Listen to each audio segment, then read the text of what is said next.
Hi, good afternoon. Welcome back to our weekly look at the Psalm for this upcoming Sunday. This Sunday, our Psalm is going to be portions of Psalm 89. It's verses 1 through 4, 15 through 18. Your love, O Lord, forever I will sing. From age to age my mouth will proclaim your faithfulness. For I am persuaded that your love is established forever.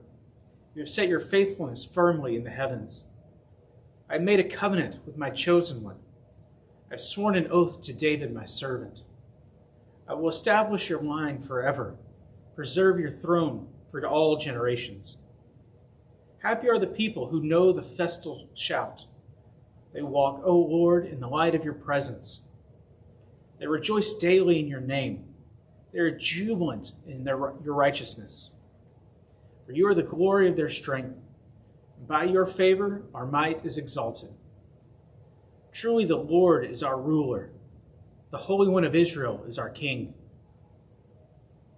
This psalm is a great reminder of the promise of God, not just to David.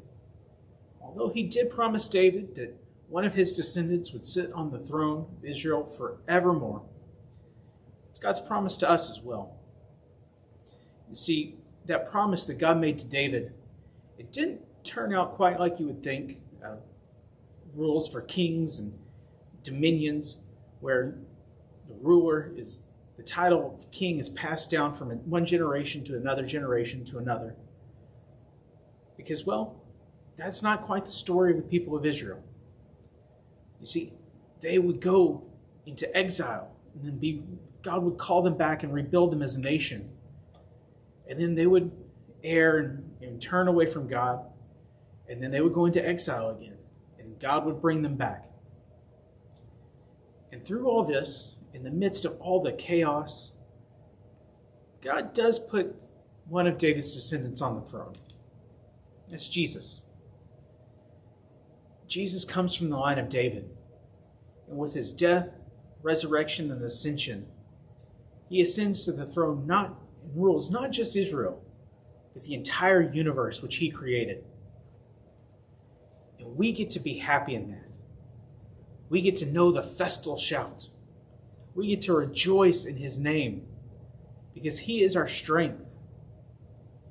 Not just the strength of a mighty king or a great army, but the strength of the one who through his death defeated death, and who rose again to bring us to new life.